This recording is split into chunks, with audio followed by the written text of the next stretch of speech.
నామము కంటే మరొక గొప్ప మార్గం ఉంది అనుకోకూడదు. ఎవడైనా ఒక మార్గంలో ఉన్నప్పుడు ఈ మార్గాన్ని మించి మరొక మార్గం లేదనే ఆ మార్గం మీద సాధన చేయాలండి. దానివల్ల ఫోకస్ ఉంటుంది. ఎందుకు మన పెద్దవాళ్ళు ఇదే మంచి మార్గం, దీన్ని మించి మరొకట్లేదు అంటే అర్థం ఆ మార్గంలో ఉన్నవాడికి అది చెప్తూ ఉంటారు. ఇక్కడ దాన్ని మించి మరొక మార్గం లేదు అని ఆ మార్గాన్ని అవలంబించినప్పుడే నువ్వు గమ్యాన్ని చేరగలవు.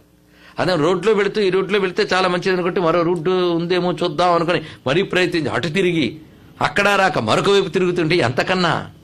అందుకే శాస్త్రము చెప్పిన ఒక మార్గాన్ని, ఏది శాస్త్రము చెప్పిన ఒక మార్గాన్ని, నీకు తోచిన మార్గం కాదండి, శాస్త్రం చెప్పిన వాటిలో నీకు నచ్చిన మార్గం.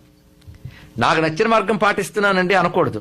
శాస్త్రము చెప్పిన వాటిలో నాకు నచ్చిన మార్గం, ఇది గ్రహించాలి. ఇక్కడ ఆ మార్గం నువ్వు తయారు చేసుకుంటావా? అందుకని ఏ ఇష్టం వచ్చిన త్రోవలో వెళ్ళిపోతానండి అని వెళ్తావా? ఆ ఊరు వెళ్ళడానికి ఎన్ని రకాల త్రోవలు ఉన్నాయో అందులో నీకేది సౌఖ్యమో ఏది సౌకర్యమో అది ఎంచుకుంటావు. అంతేగాని నీ ఇష్టం వచ్చిన త్రోవలో వెళ్తే గమ్యానికి వెళ్ళవు. గమ్యానికి ఎన్ని త్రోవలున్నాయో అందులో నువ్వు ఒకటి పికప్ చేసుకుని వెళ్ళాలి. ఈ రెండింటికి తేడా ఉంది కదా. కానీ శాస్త్రం ఏ మార్గం చెప్పిందో ఆ మార్గంలో వెళ్ళాలి.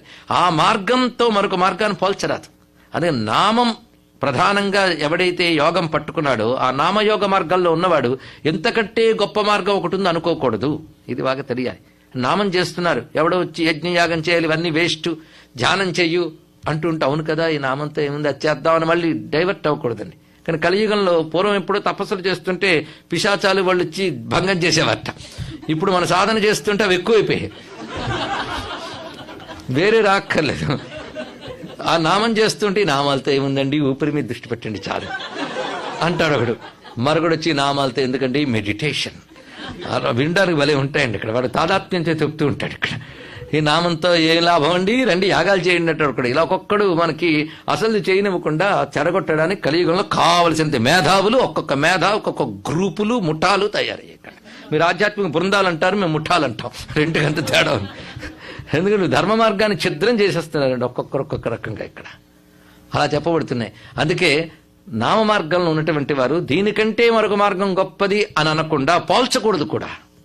ఇదే గొప్పది అని దృఢంగా ఇంకో దాన్ని నిందించకూడదు. మళ్ళీ నీ మార్గం నువ్వు చక్కగా పాటిస్తూ వెళ్ళు.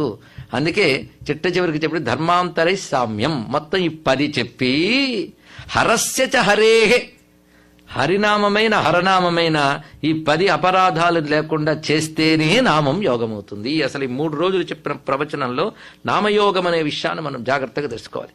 అంతేకాదు నామం అంటూ ఉంటే ఎన్ని రకాల మార్పు చేస్తుందో చెప్తారు. నామం అంటూ ఉంటే ముందు పాపం పోతుందట, భగవంతుని యందు ప్రీతి కలుగుతుంది, ఆయన రూపముల యందు ఆయన లీలల యందు నువ్వు తెలియకుండానే ఆసక్తిగా రమిస్తూ ఉంటావు. ఒక భాగవతం వింటే కృష్ణలీలల్లో విష్ణు అవతారాలు ఎంత తాదాత్మ్యం చెందుతామో సహస్రనామాలు అదే జరుగుతుంది. తీగలాగితే డొంక కదులుతుంది, నామం లాగితే కథలు కదులుతాయి. తెలుసుకోండి. ఇక్కడ ఒక్కొక్క నామంలో ఒక్కొక్క కథ ఉంటుంది, ఆ కథ స్ఫురణకు వస్తుంది. మనకి ఒక్కొక్క నామంలో ఒక అవతారం ఉంటుంది, అవతారం స్ఫురణకు వస్తుంది, అవతార సంబంధమైనవన్నీ వస్తుంటాయి. మరి నామం యోగం అయిందా లేదా? అలా మనస్సుని మెత్తబరుస్తుంది, మన సత్వగుణాన్ని డెవలప్ చేస్తుందండి నామస్మరణ. మనకు తెలియకుండా మళ్ళీ మార్పులు ఇవన్నీ కూడా. అదే నామస్మరణ ప్రారంభించక ముందు, ప్రారంభించిన తర్వాత కొన్ని ట్రీట్మెంట్లకు వెళ్ళినప్పుడు 2 ఫోటోలు పెట్టుకున్నా, బిఫోర్ అండ్ ఆఫ్టర్. అప్పుడు అంతా ఇప్పుడు ఇంత అని. అలాగే సాధనకు కూడా మనం ముందు వెనక పెట్టుకోవాలండి. ఇక్కడ ముందుండే వికారాలు ఎన్ని తగ్గాయో తెలుస్తుందండి. అన్ని తగ్గాయంటే కొంచెం ఉత్సాహం కలిగి ఇంకా తగ్గించుకోవడానికి ప్రయత్నిస్తూ ఉంటాయి. ఇక్కడ కొంచెం ప్రోగ్రెస్ రిపోర్ట్ చూసుకుంటూ ఉండాలండి. ఇక్కడ అలా మనల్ని సంస్కరించే శక్తి నామంలో ఉన్న, శబ్దంలో ఉన్న ఉచ్చారణకుంది, నామంలో ఉన్న అర్థంలో ఉన్న భావనకుంది. ఇక్కడ అదే నామానికి 2 శక్తులు ఉంటాయి. ఒకటి ఉచ్చారణలో ఉండే నాదశక్తి, 2 అర్థంలో ఉన్న భావనాశక్తి, 2 ఉంటాయి. ఇక్కడ 2 కలిసి నామం మహిమాన్వితమైనది. ఇక్కడ శబ్దశక్తి, అర్థశక్తి, ఈ 2 ప్రతి నామంలో ఉంటాయి. ఇది వేదము నుంచి వచ్చినటువంటి పరమాత్మ యొక్క నామాలకి ఈ లక్షణములు ఉంటాయి. వేదము నుంచి వచ్చిన పరమాత్మ యొక్క నామములకు అదే కొత్త దేవుళ్ళు కొత్త పేర్లు తెచ్చారంటే అది కొత్త మతం అవుతుంది, కానీ వేద మతం కాదు. వాళ్ళందరినీ చొప్పించేసి అసలు వేదంలో చెప్పిన నామాలు కూడా పలకకుండా ఈ కొత్త దేవుళ్ళ నామాలు పలుకుతున్నామంటే కలి ఎంత గట్టివాడైపోయాడంటే భగవన్నామం కూడా మన చేత పలకనివ్వకుండా చేస్తున్నాడు. చూడండి ఇక్కడ. అందుకే వేద ప్రతిపాద్యమైన భగవన్నామములే నిత్యం స్మరించవలసినవి అని మనం గమనించాలి. ఎందుకంటే అయితే మా మతంలోకి వచ్చి మా దేవుడిని పట్టుకు మా దేవుడి నామం అనుకో అంటాడేమో వాడు. అది వేదం కాదు.